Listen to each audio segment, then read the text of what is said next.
This is the Bleav in Pro Wrestling podcast. Here's Rick Ucchino and SP3 on the Bleav Podcast Network.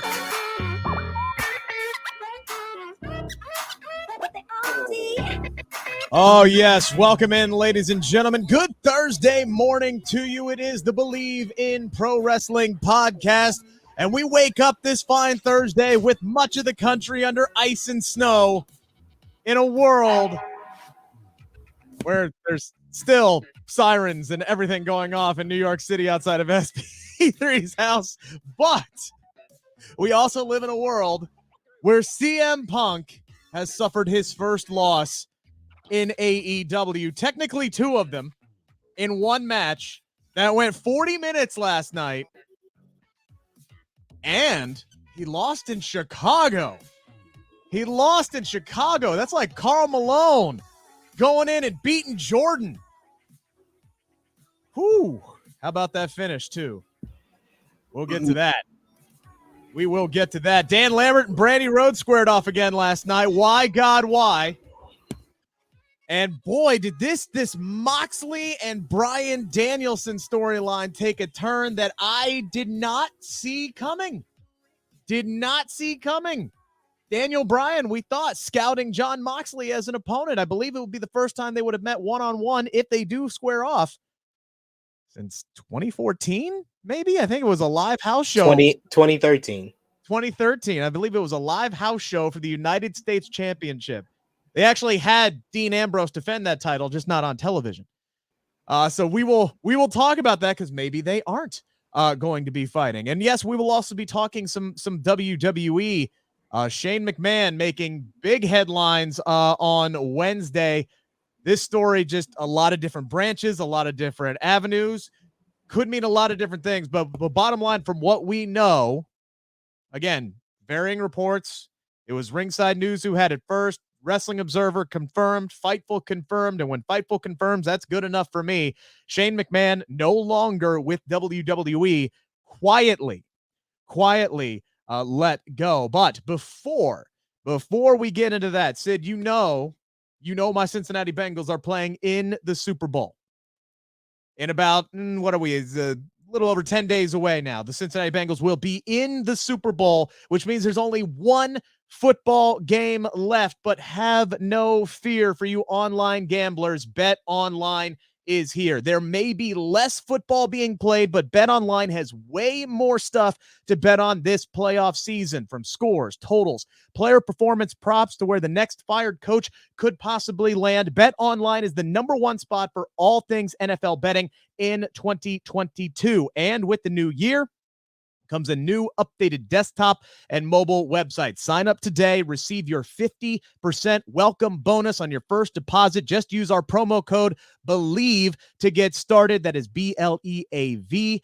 And it's not just football. BetOnline's basketball, hockey, boxing, UFC odds coverage.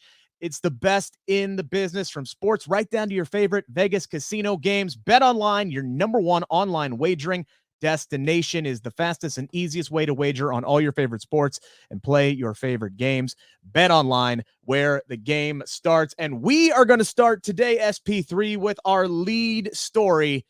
Shane McMahon quietly let go. That is the phrase that is being ushered out quietly backstage, reportedly.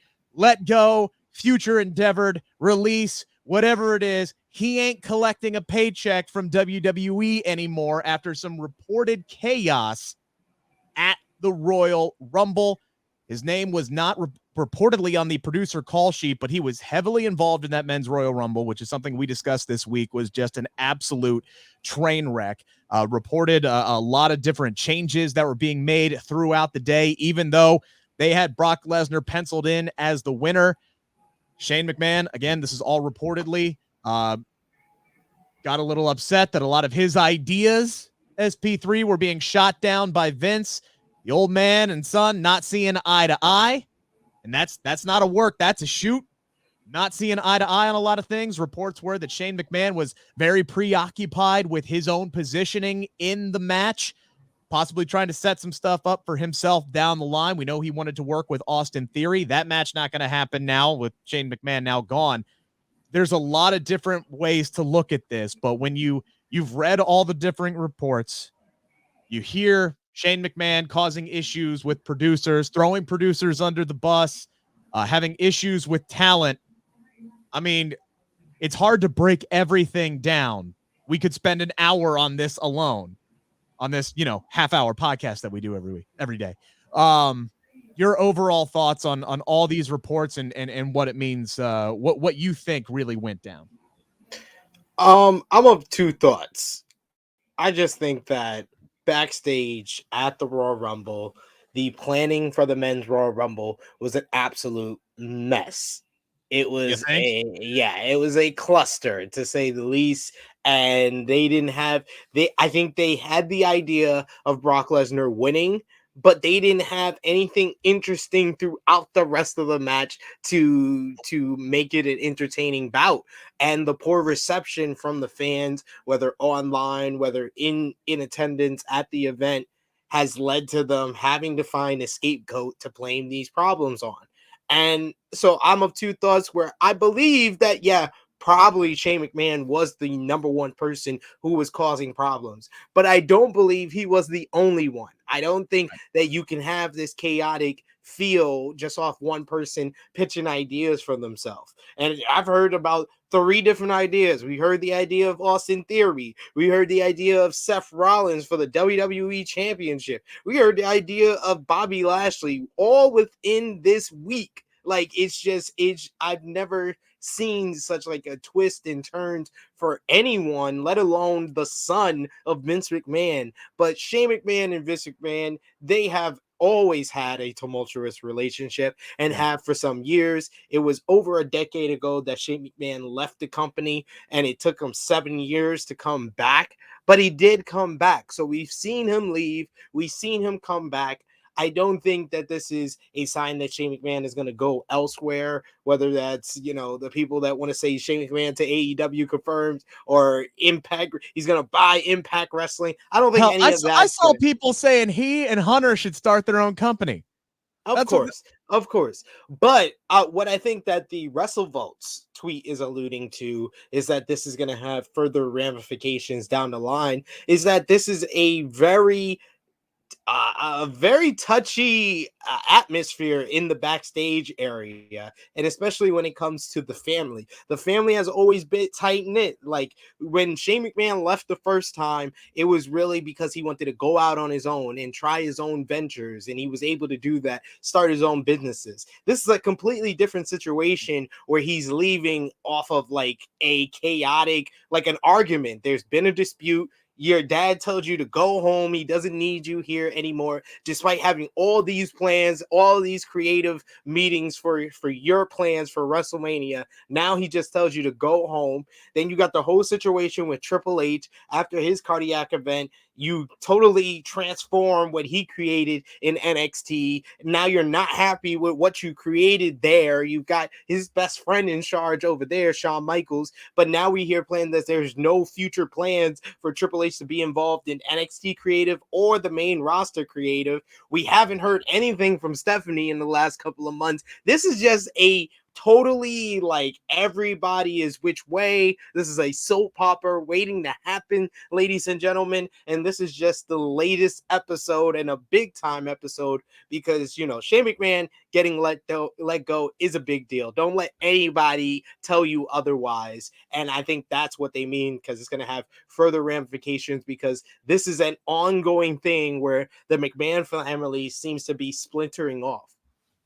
Yeah, and did you get a chance to watch Nia Jax with Renee Paquette this week? No, but I've read the quotes from the interview. Yeah, where she was talking about how, like, over the last year things have just not felt right backstage.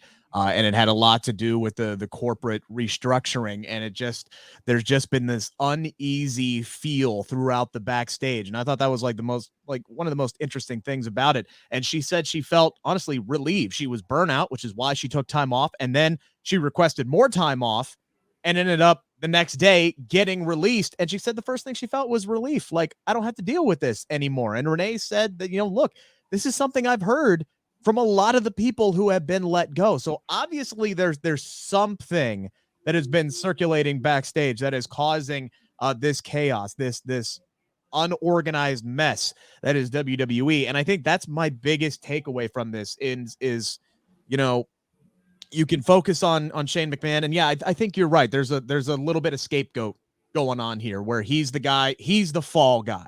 We're going to say everything was Shane's fault and we're just going to let him go out the door. Look, the fact of the matter is WWE as a whole failed here. They failed to deliver on one of their biggest events of the year. One of the things that they should have had, that they should be building towards. And that's a lot of what WWE does. It seems like everything is fly by the seat of their pants. Let's just get through this night and then move on to the next night and not worry about anything down the line. Unless your name, of course, is, and we've talked about this, Roman Reigns, Brock Lesnar, Charlotte Flair, Becky Lynch. If you're one of the, now Ronda Rousey, if you're one of like the golden five, okay, you know you got long-term plans and they're going to build toward whatever you want to do. If you're anybody else in the company, things could change at the drop of a hat. And they don't have any long-term plans. They very rarely, the let's see how it plays out, right? That's the burnt out line. Nothing ever comes to fruition out of those more often than not. We're just sitting here crossing our fingers that Bianca Belair is going to get her payoff at WrestleMania 38. Hell, they could stretch that all the way out and still have Becky Lynch win at WrestleMania 38, in which case none of this did any good for Bianca Belair. It's all part of the bigger problem with WWE. And it's like there's chaos. They can't decide on what they want to do. If you had Brock Lesnar solidified as your Royal Rumble winner for 2-3 weeks, as per reports were, the PW Insider report about Riddle might have been a little bit overblown. He might have been somebody whose name was thrown out there as a possibility, but might have been quickly shot down. If Brock Lesnar was the solidified winner, okay, you got the most important decision done. The rest of the match should have fallen into place and been solidified by at the very least Friday. By at the very latest Friday. Why are you having these creative meetings and fighting and arguing over how you're going to construct the match up until the last minute, and then you give us this crap because you're having infighting between Shane and the producers and Vince and the producers and Vince and Shane? I'm disappointed in all of this, that they can't collectively come together and focus on the most important thing to the fans anyway. The most important thing to them is always their bottom line, and they have all that tied up. They are making fist loads of cash despite constantly disappointing their audience. And I say disappointing because, more often than not, the pay-per-views deliver, but it's the road between where we're constantly nitpicking and trying to find good things and sitting here going, man, if I didn't get paid to watch this, would I still be watching this? And we just hope that things get better, and they're not getting better. And now they've screwed up one of their biggest things. So my biggest takeaway here is disappointment. The fact that they couldn't even piece together the simplest of storytelling in that men's Royal Rumble. We get all this stuff with the Street Profits and the Mysterios leading up to the men's Royal Rumble match. They ain't even in it at the same time. Dominic and Rey ain't even in it at the same time. Dominic Mysterio tossing out Rey Mysterio should have been the easiest and first elimination idea written down. And it did not happen. The only interweaving storyline conclusion that we had was Drew McIntyre returning to take out the happy folk and Sami Zayn tossing out Johnny Knoxville. That's it. That is it. We had inexplicable eliminations with Shane McMahon dumping Kevin Owens. What was the point of that? What is that leading to? Obviously nothing now. Reports were that Shane was going to beat Kevin Owens to qualify for Elimination Chamber, so maybe that would have played in some way, somehow. You have Madcap Moss eliminate AJ Styles? Like, what are we doing? Nothing made sense in this match. It was just, here, let's get through it and get Brock out there and have him eliminate everybody, no suspense whatsoever, and send everybody home. It was, look, there's one word I can think that I said it over and over. I'm just disappointed that there's so much dysfunction and so much chaos going back in creative that they allowed one of their best events to get screwed up this bad. I mean, I don't know what else to say. Like it's quite amazing what WWE is able to do. Like I said, like when you were about to say the most important thing is to satisfy the paying customers, I was like, that's not to them. To Not to them, them, it's correct. just signing those deals, making those money, cashing those checks. It's the bottom line at the end of the day, and it's quietly letting go the son of the owner is just supposed to be kind of another day at the office. I do suspect Shane McMahon will be back with WWE at some point. Maybe even later on this year. Who knows? I can see that. This could all blow over. He could still have a match at WrestleMania. I don't know, to be completely honest with you, because I do think if Austin Theory is going to have a spot on the card, Shane McMahon and Austin Theory tying in with the Vince McMahon storyline makes a ton of sense, and that would be a nice little match for Austin Theory to have at WrestleMania. I'm sure Shane would try to put himself over because it's all about building the younger talent. But regardless, when it comes to this story, I also think there's two sides to it. It could have very easily been Shane was trying to incorporate different storylines and change things to make the match better, and Vince was constantly shooting them down because WWE creative doesn't care about anybody underneath the golden five, like I said. Or it was Shane trying to go into business for himself and focus on his positioning in the match and setting up things for himself. And I know there was concerns with Bad Bunny as well. That was one of the things where they kept changing his positioning in the match and didn't want that to reflect poorly on a major superstar that Bad Bunny is, which I thought his performance and his spots were some of the best ones in the Rumble. So whoever solidified his spot in it turned out to be, one of the best things in the match. But again, the bottom line, the biggest problem WWE has is not building up, or at least not putting in the effort to build up anybody on the roster to where the biggest pops for this men's Royal Rumble were Johnny Knoxville, Bad Bunny, to his credit, Shane McMahon, and I guess Brock Lesnar was the fourth biggest pop. Drew McIntyre also had a nice little pop, but everybody else, like, I didn't even feel like Brock got that big of a pop. It was kind of like, oh, we knew you were coming. It wasn't even like one of those surprise pops. So I think that we will know more about this story because, like I said, I can't believe this all the way from what I've known about Shane McMahon, from people that have known him, from people I've interviewed, from people that have worked with him. It doesn't seem like he's that type of person, and to kind of go into business for himself. But at the end of the day, we have seen, I used to call in 2018 SmackDown Shane Down Live, where it was all about Shane at that point. So this is also not the first time the you best in the world. I'm not even. That's 2019. I'm talking about 2018 when he was the baby face, and it was all about him, and it was all about him and Daniel Bryan as like the main storyline.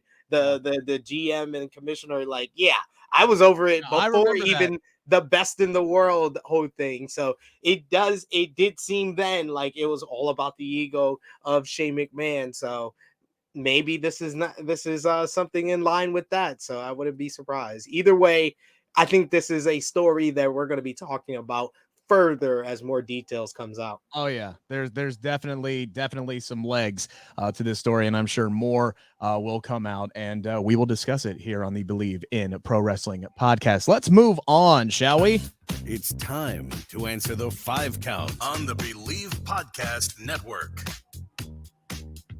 Before we do that, what I'm about to say might shock you, SP3, but the greatest quarterback of all time is not just a GOAT on the field. He's a GOAT when it comes to investing as well. And now you can invest like the GOAT with Masterworks. Masterworks is the investing platform that lets you buy shares representing an investment in art from icons like Picasso, Monet, and Warhol. Art prices actually outpaced the S&P 500 by 164%. I'm not used to reading out numbers as they're written. From 1992 to 2021. In fact, early investors already received over 30% IRR in 2020 and 2021 from the sale of just 2 paintings. This is your opportunity to join in with 300,000 other investment members and invest like the GOAT. Plus, you can get priority access with our game day promo. Go to masterworks.art/Bleav. That is masterworks.art/BLEAV. See important disclosures at masterworks.io/disclaimer. All right, SP3, as we dive into the 5 count here, we'll start with number 1, live from Chicago, Illinois last night. It was AEW Dynamite, and we got a 40-minute main event. I said last week I would be surprised if this match actually happened, given all the shenanigans that MJF has gone through. Not only did we get this damn match, but they started the entrances at 9:15, and I'm going, holy hell, this match is going to get some time. It got some time indeed. We had a false finish. We had some callbacks to some historical spots. A little Rowdy Piper mixed in there with some work by MJF. Looked like he won using the tape, the choke job. Referee discovered it, restarted the match. And then at the end, we get some shenanigans with Wardlow coming down at the last minute. Didn't get involved, but did what it looked like reluctantly caused the distraction that provided the classic MJF finish, the Dynamite Diamond Ring, the right hand to CM Punk, and 1, 2, 3.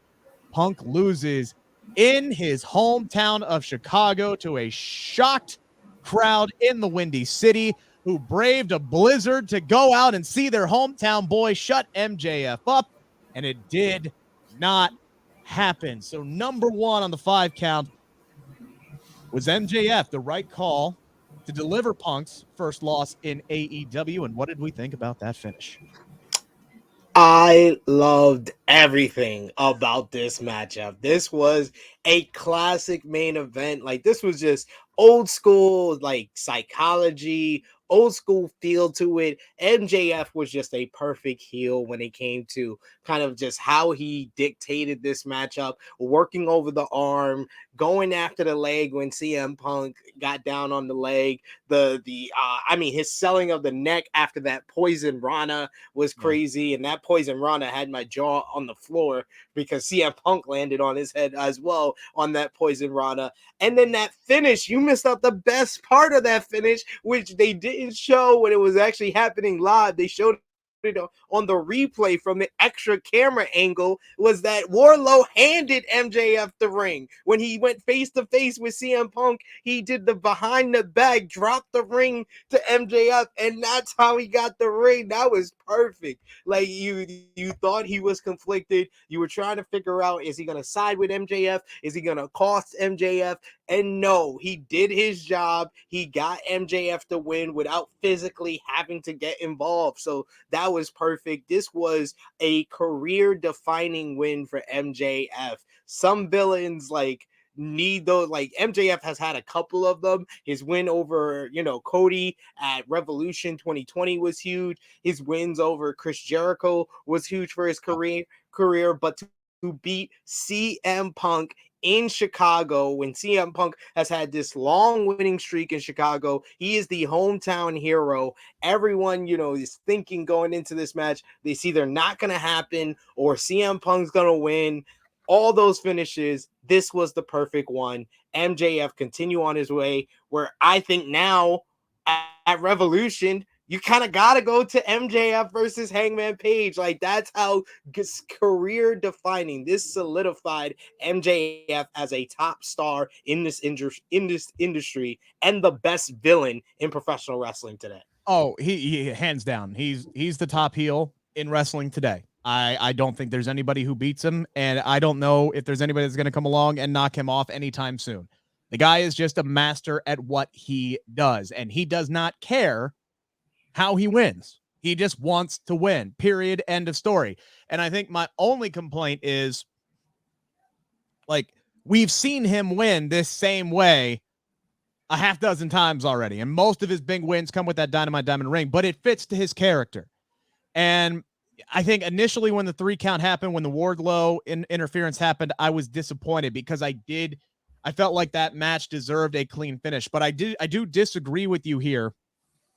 I don't think MJF, I I do believe he is the one who's going to knock off Hangman Adam Page for that AEW World Championship. I think that's already set in stone, and TK is going to deliver that down the line.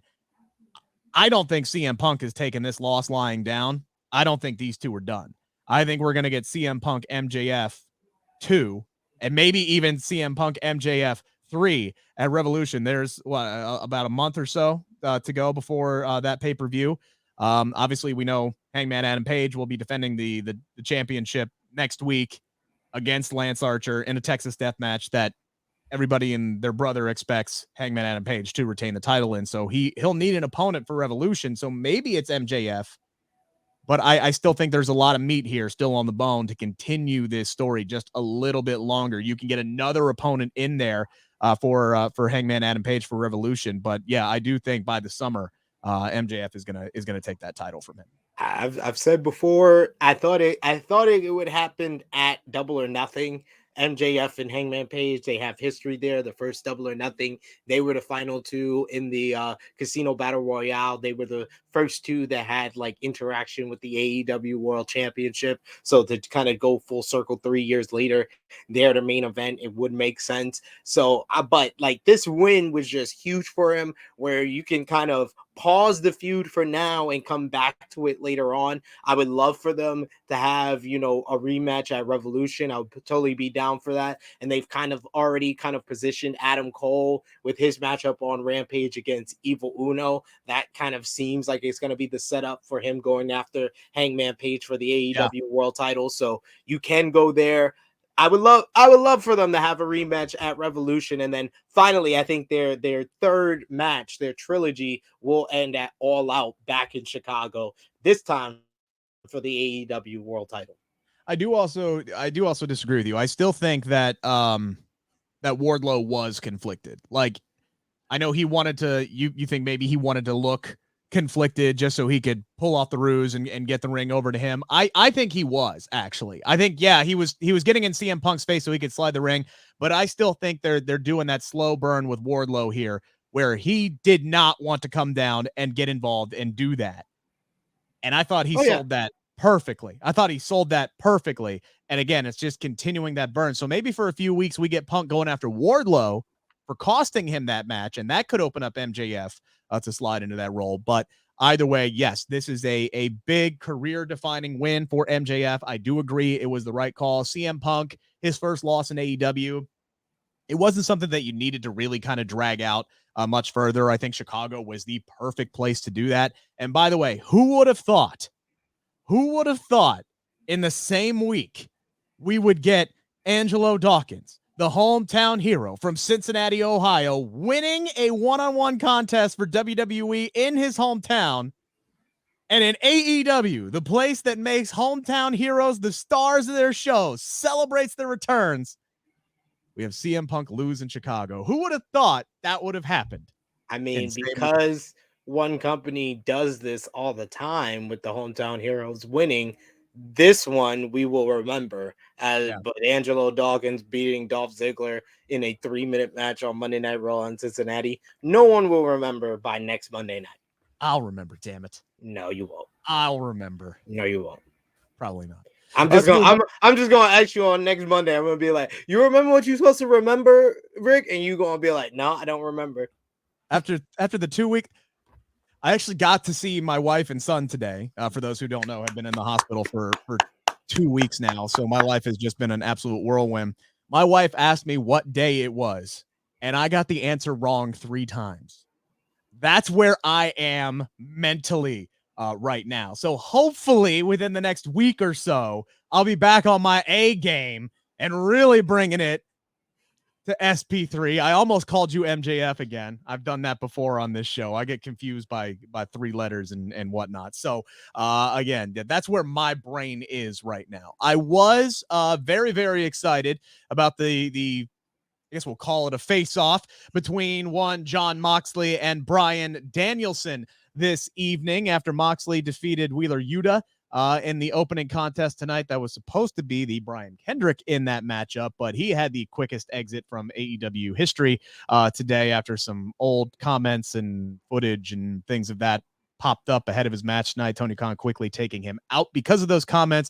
We're not going to focus too much on that because the big story here was Bryan Danielson coming in after the matchup, after Jon Moxley got the win, and everybody thought that Bryan Danielson was scouting Jon Moxley for this big one-on-one match, and that is not at all what the American Dragon had in mind. He offered to team up with Jon Moxley to take down the jokers, he said, calling my boy Danhausen a joke, saying that there was a millennial cowboy as the AEW World Champion, a glorified vlogger as the TNT Championship, saying the tag team division wouldn't stand a chance against Bryan Danielson and Jon Moxley. These two could team up and take some of the young talent like Daniel Garcia underneath them and groom them and take over AEW. And by the way, Jon Moxley's facial expressions while he's saying this were just absolutely gold tonight. That man delivered.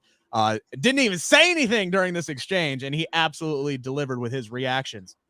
And the more Bryan Danielson talked, SP3, the more I'm sitting here going, damn, I kind of want to see this.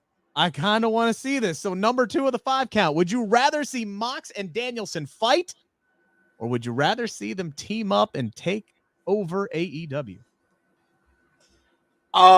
If it's what Bryan Danielson had to say, he sold me on them teaming up. If it's a stable with Danielson and Moxley recruiting Wheeler Yuta and Daniel Garcia and my boy Lee Moriarty and making them into the beast of future of AEW, I am all for this. This is something that Bryan Danielson has talked about off of camera and interviews. So this is I love this idea, and I love the fact that this is just proof positive that Bryan Danielson is one of the best talkers of this era. Like, he is just so good. Everybody and their mama wanted to see Moxley versus Danielson, and I'd be damned if Bryan Danielson didn't convince at least half of us that you want to see them now team up with each other. And that is the brilliance of him on the mic. He knows how to use his words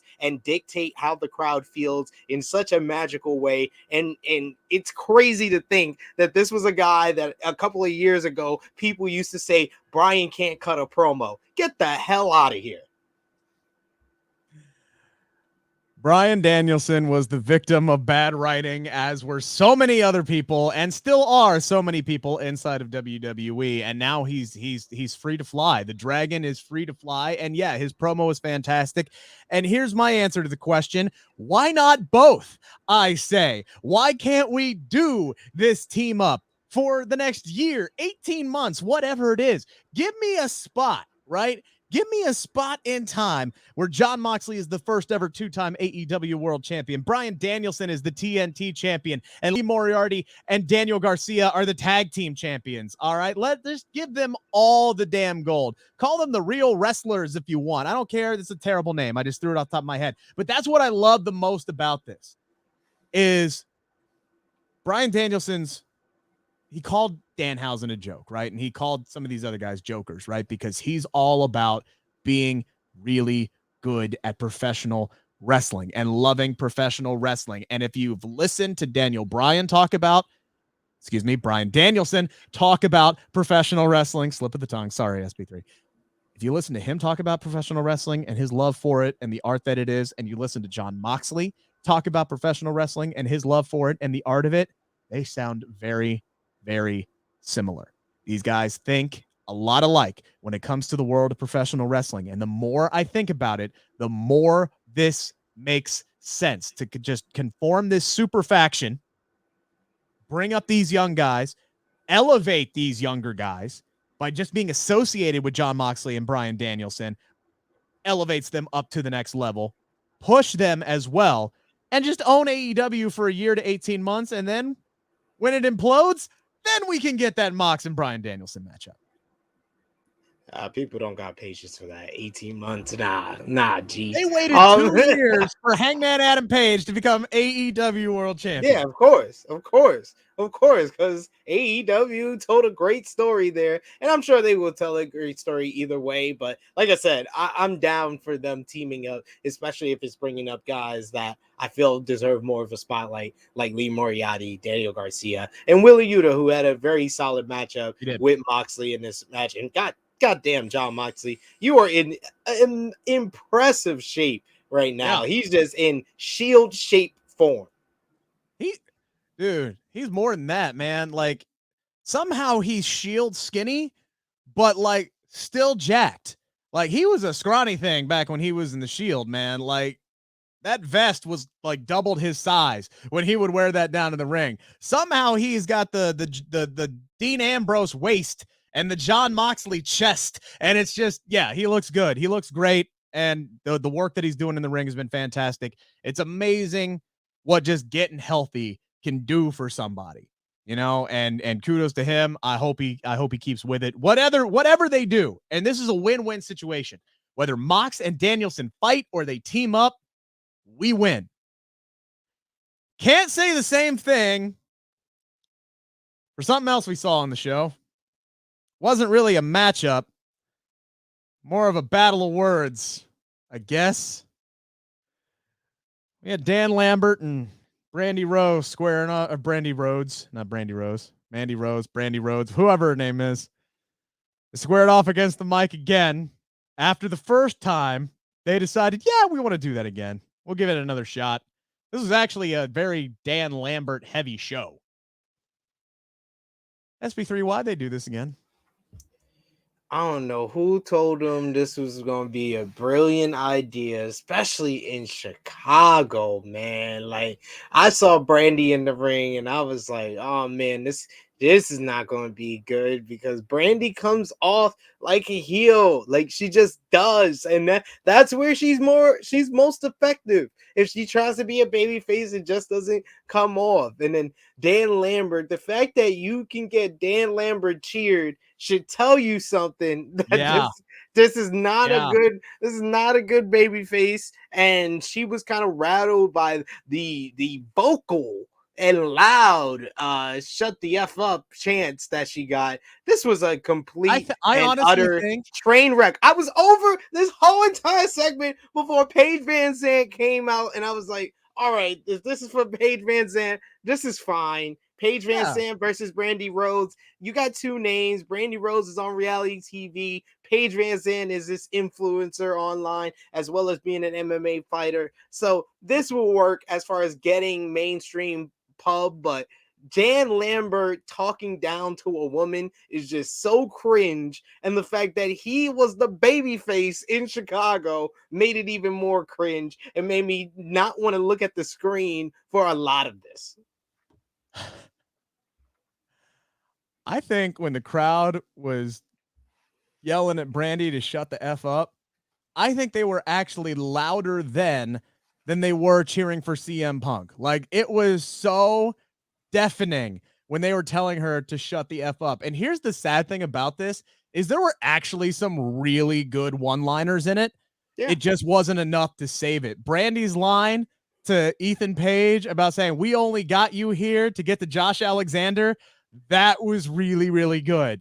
Dan Lambert talking about, I thought his line at the end, until, like, I'm trying to get this exactly right, where he was eventually going down in the flames of glory of cancel culture, or whatever the hell it was that he said. I thought that was absolutely incredible. And Dan Lambert can talk and has some really good stuff. And you can tell he's a wrestling fan when he does his promos. He loves to dive back into history, and sometimes he has some really good things to say. I thought this drug on a little too long. I think they could have, if this is what they were going to do to eventually get it to Paige Van Zandt, I think they could have shortened it up significantly, made it a couple of minutes max, dropped in your few one-liners, and then all of a sudden here comes Paige Van Zandt. Actually let them fight just a little bit before the entire women's locker room, which you clearly had in gorilla position, ready to run down, ran down there. There were a lot of little things and a lot of big things about this that didn't work. But in the end, they're setting up Brandi Rhodes versus Paige Van Zandt. And I'm all for that. I think there's a much better ways that they could have gone about doing so. But yeah, I mean, you live and you learn, and hopefully there's not a third. There's not a third time. Okay, you tried it twice. It didn't work. Let's hope there's not a third time, SP3. And by the way, Brandy's with the I. It's not Brandy like the singer, the R&B singer. Boy Is Mine. Have I told you? Was my where jam. my brain is right Was now? my jam. No, I'm just pointing You it want out. me to edit it? No, it's fine. It's fine. There we It's go. fine. But It's all edited. I will Edited. say, There we go. all I will say is that this show had wrestling that was good to classic. That MJF and CM Punk match was classic. The tag team match was really good. House of Black versus Death Triangle was really good. Nyla Rose and Ruby Soho turned out to be a really good matchup as well. And the promos outside of this one were really good on the show. And Danielson was great. This was just like the redheaded stepchild of this episode of Dynamite. Yeah, it was either excellent or terrible, much like Patrick Mahomes this past Sunday in the AFC Championship game, going from a first half QBR of like 98 to a second half QBR of 1.2. That's what this episode was. It was Patrick Mahomes in the AFC Championship game. No, it wasn't. No, it wasn't, because the second half had MJF and CM Punk for 40 minutes. How dare you be disrespectful? Don't do that. Don't make this comparison. Okay, so it wasn't an exact comparison, but hey, if I can get away with trying to do something where I can talk about we just had to watch the Royal Rumble. We just had to run. That's Patrick Mahomes, ladies and gentlemen. Because the opening match and the women's Royal Rumble were good, and then it fell off a cliff, and the sign burned while it was going down the cliff. Like, how you gonna say this show that had one back segment in the first hour that had nothing but good wrestling around it? It was just, like I said, it was a redheaded stepchild. You know, you go around the class and you be like, "What's 1 + 1? What's 2 × 2?" Everybody gets, 4, 2, 4, and then you ask the one kid, "What's 20 × 1?" And he's like, 201. That's Dan Lambert and Brandi Rhodes promo exchange. One thing I do wish, by the way, I wish Pac would have kept the blindfold on for the entire match. I would have been down with Pac Murdoch. Yo, I was like, he's Daredevil. As soon as he got in the ring, I was like, oh man, he's Daredevil right now. I loved it. When he took it down, I actively went, boo. I actually booed at my screen when he took the blindfold off. I was like, I'm loving this. I am loving this Bird Box Daredevil version of Pac. As long as he can see safely with the blindfold on, which it seemed like he could, keep the damn thing on. It's probably better wrestling in the blindfold, by the way, than it is with an eye patch. Probably.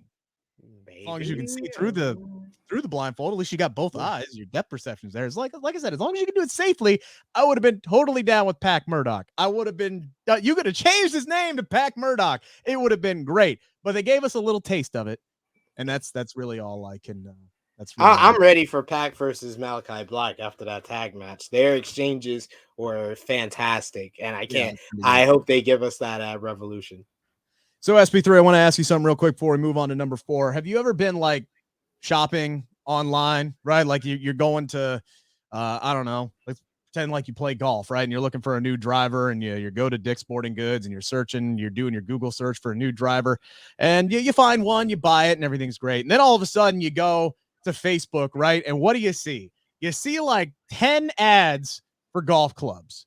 Right, because some third party is looking at your internet history and going, hey, maybe you want to buy these golf clubs or these shady golf clubs. And all of a sudden, every time you go to a website, you got golf clubs all up in your face. All right, we're going to try to help you alleviate that problem. And that problem is, or the alleviation, I should say, is a virtual private network. And we're talking about NordVPN. It encrypts your internet traffic and hides your IP address. With NordVPN, third parties cannot spy on your online activity. That includes your own internet provider. So boost your online privacy and security. No need to worry about any unsecure websites or apps, by the way. You can hook your phone up to this. Total protection for your data. And you can grab your exclusive NordVPN deal by going to nordvpn.com/Bleav or use the code Bleav, that is BLEAV. Get up to 70% off your NordVPN plan plus 1 additional month for free. It is also risk-free with Nord's 30-day money-back guarantee. So make sure you, again, hop on to nordvpn.com/Bleav or use the promo code BLEAV. 70% off up to it and 1 additional month for free. Let's move on to number 4 here. We're going to go back to WWE this week again. A lot of fallout from the Royal Rumble and from Monday Night Raw, as it does appear. We'll find out for sure tomorrow night whether or not Ronda Rousey is going to choose Charlotte Flair, as the internet rumors and reports have suggested, which would then open up Becky Lynch, who is going to be fighting Lita at Elimination Chamber, to most likely fight Bianca Belair. Hopefully. Either way, they're on a separate brand from the woman I want to talk about right now, because if Ronda Rousey is going to be fighting Charlotte Flair, because remember, heading into the Royal Rumble, especially after her triumphant return on SmackDown, we thought clearly they were setting up Charlotte and Sasha Banks. Well, if it's going to be Ronda and Charlotte at WrestleMania, and Becky apparently is secured elsewhere, number 4 on the 5 count here, where does that leave Sasha Banks, and how does she fit into WrestleMania? Because you can't leave somebody the caliber of Sasha Banks off the card. Easy, ladies and gentlemen. What do they always do with these top stars that are left out of the title picture? There's another title for that now. The WWE Women's Tag Team titles, which will probably get some type of tag team turmoil with the champions, Queen Zelina and Carmella.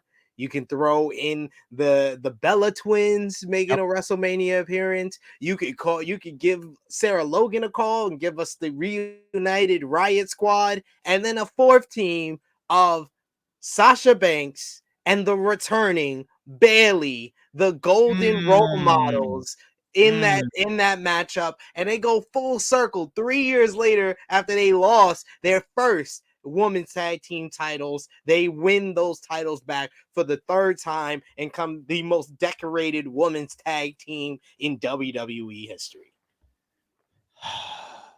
That, again, this is if Bayley is healthy enough to do that. And if that's what they decide to go, okay, you know what? I'm fine. I'm actually really encouraged by that, because the last time, and this is no offense to any of the champions that have had the belt since then, the last time those titles felt like they meant something to the company is when Sasha and Bayley had them.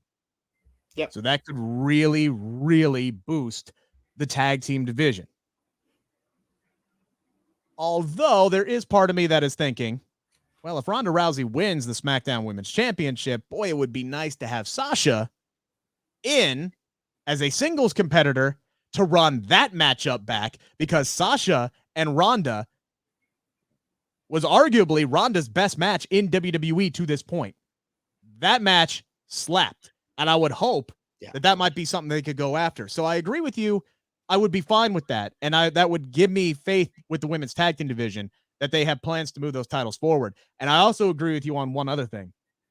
Please, for the love of God, bring back Sarah Logan full time, because you need tag teams. The Riot Squad were a great tag team. You can rename them. Obviously, Liv Morgan, love the fact that she was back. Sarah Logan is one of the most underrated women that they had on the roster at the time when they let her go. And so many people backstage were like, dude, what are you doing? You got to bring her back when she was let go.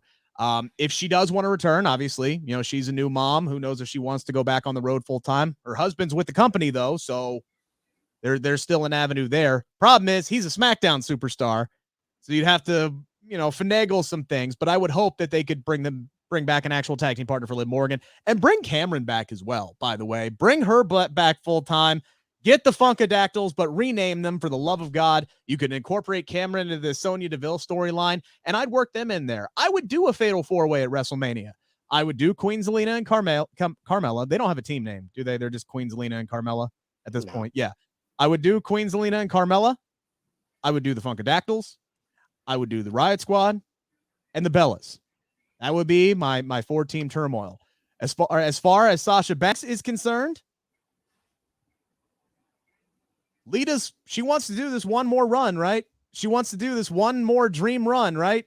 She loses to Becky Lynch at Elimination Chamber. I know it's a little close, but why the hell not just run Lita and Sasha Banks at WrestleMania? Why the hell not? I thought we were talking about realistic options. They're not gonna run 3 singles matches across 2 nights of WrestleMania for the women. They just I haven't seen any proof For Sasha Banks, they might. that this company will. I don't not even Sasha Banks. Man, they ain't care about no Sasha Banks. Like this woman that never defended the title successfully until we went into a pandemic. Like, come on, like don't tell me that. I thought we were talking about realistic options. If we just throwing out options for WrestleMania, give me Sasha Banks versus Trish Stratus. That's the match she really wants. That's the match she's wanted for years. Give me that. If we just throwing out options, I thought we was talking about realistic options. I like this. Fantasy booking doesn't always have to be very realistic. All right. I like the idea of Lita getting a match at WrestleMania because she's only had one in her entire career, which is a damn shame and a crime. And if Sasha Banks is available and open and ain't working on anything else, I'm looking at, okay, Lita's here. She's doing this run, this dream tour. She's getting the dream match with Becky Lynch. All right. She competed at the Royal Rumble. Why not finish it off with a match with Sasha Banks at WrestleMania? I would look at it as an option. But yes, you are right. It's probably asking a little too much for WWE to do 3 singles women's matches, even across 2 nights at WrestleMania. But I would hope that they would do that. And also, it's like, Lita, you're just coming back to lose to everybody. Like, she lost in the Royal Rumble. She'll probably lose to Becky, and then you want her to lose to Sasha Banks. Like, the more, also another realistic option would be Lita and Trish being involved in the women's tag team titles, because that's more star power for that matchup. Like, I think, and that's honestly, that's probably more realistic than Sarah Logan and Cameron coming back, to be completely honest with you, is they get Lita and Trish to compete in the women's tag team match with the Bellas. And then if Bayley is healthy, Bayley and Sasha Banks, that's probably the match. Yeah. And I honestly don't know who would win. Maybe Bayley and Sasha, but also the Bellas, because they were promised a tag team title run at one point when they were first there. So that would be a really hard match to predict. Before we close out the show today. Wait, hold on, people. This man just said WWE cares about Sasha Banks after the Royal Rumble. I didn't even remember to bring up that. I brought up they know she's a star, though, man. This woman wasn't even in the Royal Rumble for 10 minutes. 10 minutes. And then Bianca Belair came out right after. Oh, didn't we've established that the Royal Rumble was a train wreck, right? Like there were still some things. While I did enjoy the women's Rumble a hell of a lot more than the men's Rumble, we did establish, though, that there were some confusing points in that women's Rumble spot. And yes, that's Sasha Banks. Did I tell you my brain's all over the place? All right, damn it, man. Come on. Yesterday was an important day for a number of superstars who were released from WWE 90 plus days ago now. Means they are officially free agents. We're talking about people like Killer Cross, Scarlett, Keith Lee, Mia Yim, Athena, a.k.a. Ember Moon. Very interesting to see where these people are going to end up. Number 5 here on the 5 count as we close out real quick. SB3, if you could pick one of those, because that is a lot of talent. That is a lot of talent that was inexplicably either wasted, underutilized, misused, and then tossed aside by WWE. Of those now free agent wrestlers, who are you most excited to see what they do next?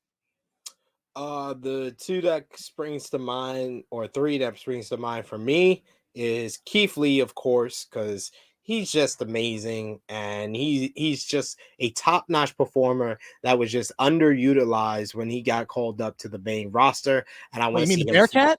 I want to see him flourish somewhere outside of that WWE system.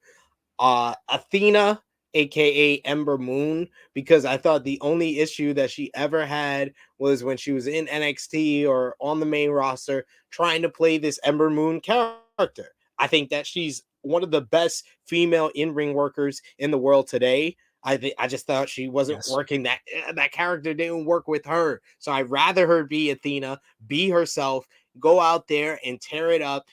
She's already got a big match on the independent scene with Thunder Rosa for Warrior Wrestling this month. Yes. Ready for that. So I'm excited for all those things. And then the third name I gotta mention is Killer Cross, because he's totally different from the other two that I just mentioned. With Athena and Keith Lee, I'm thinking about all the matches they can have outside of WWE. For Keith Lee, I want to see him have rematches with guys like Tomohiro Ishii, or get in there with like the best of New Japan, whether it be Kota Ibushi or Kazuchika Okada, the best of AEW, whether it be Kenny Omega. Some guys he's already versed, like a Adam Cole, but I love to see him in there with like Eddie Kingston and Miro and stuff like that. With Athena, I love to see that Thunder Rosa match, her against Britt Baker, her against Deonna Purrazzo, Chelsea Green. There's a whole bunch of wrestlers I want to see them. Killer Cross, I just want to see his character be able to be his character again, because they were on the money with that character on NXT for a good like 6 to 7 months that he first got there, and then it totally just fell off when they allowed Adam Cole to cut a real promo on him, and then they gave him a Gimp mask and everything else. I'm not even talking about when we go to the main roster, because that was just raping and pillaging him basically after they already let him down in NXT when they allowed Adam Cole to rip him apart on the mic, and then everybody got a big spotlight shined on all of his weaknesses. This is a guy that is just a great talker, a great character. He's just got an aura and a presentation that's so unique from everyone else out there. I want to see him be able to be in a company like an Impact Wrestling, like an AEW, and even a New Japan, an MLW. MLW would be very interesting with what they're doing right now. A Killer Cross character coming in there would be great. I just want to see him be able to not be purposely ruined. Like, that's what it felt like. It felt like from the moment Adam Cole cut that promo on them, they did everything to tear down what they built with Killer Cross. And it wasn't even what they built, because they just let him do what he was doing outside the company. They let him do it in NXT for almost a year, and it was working, and he was like one of the new top stars that they made, and then they tore it all down, and then they just raped and pillaged him when he got called up to the main roster. So I want to see him set free. So those are my three names: Athena, Keith Lee, Killer Cross. Yeah, purposeful sabotage is exactly what it feels like they did with Killer Cross, because that is a guy that seems tailor-made for WWE success. Great character, great presence. Like you said, got an aura about him. The first time that he entered in at NXT, everybody was hooked. Everybody was talking about Karrion Kross and Scarlett and that presentation and the domination that he displayed in the ring. And then he got hurt, right? He had like that separated shoulder, and most people would have got surgery and would have been out for months and months and months. This guy just literally worked out and worked his way through the injury and was back within 3 months and recaptured the NXT championship and went undefeated and was this great presence and this great can't miss. I don't even want to call him a prospect, but when you're NXT, that's what you're called. Can't miss main roster prospect. Just bring him up, insert him into the main roster, and go. All you had to do. And they messed it up. Big time. Big time. Huge. Messed it up. And it's like, how do you miss?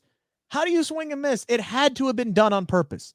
And yes, until I saw the announcement that Athena was going to be facing Thunder Rosa, which it's almost like somebody read my Twitter feed, by the way, because that, like, I tweeted out several times over these past 90 days. Damn, I just want to see Athena and Thunder Rosa go down at each other, and it's going down.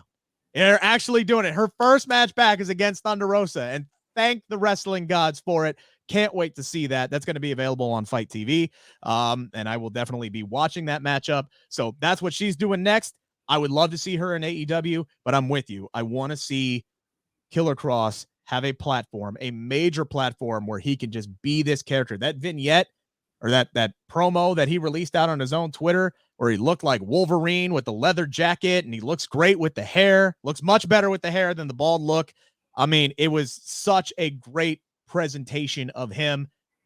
Yeah, give me him in AEW. I know everybody says, "Oh, let's see this person in AEW, man, and let's see this person in AEW." No, I'm give me Killer Cross on a major platform and just let him be him, and this will be AEW's success because they will let him succeed and not actively do everything they can to make sure that he fails. We do appreciate you guys listening to the Bleav in Pro Wrestling podcast. Make sure while you're here, give us the thumbs up. Make sure to also, if you're watching on the YouTube channel, to hit that subscribe button. Trying to work our way up to monetization. Really appreciate your guys' help with that. And turn those notifications on so you know when every single one of our interviews and episodes and everything else drops. And of course, you can also follow us on the social media. They're right there on the screen. But for those who are listening on the podcast channel, at Rick Ucchino, RICKUCCHINO, and at True Heel SP3. And True is without the E. So it's TRUHEELSP and the number 3. And of course, yes, subscribe to the True Heel Heat YouTube channel. While you're on YouTube as well, SP3 got a lot going on over there as well. So we appreciate you guys. We will be back unless something else major happens and we need to do an emergency podcast. We will be back with you guys Monday morning at 7 a.m. We appreciate you guys listening to the Bleav in Pro Wrestling podcast presented by Bet Online.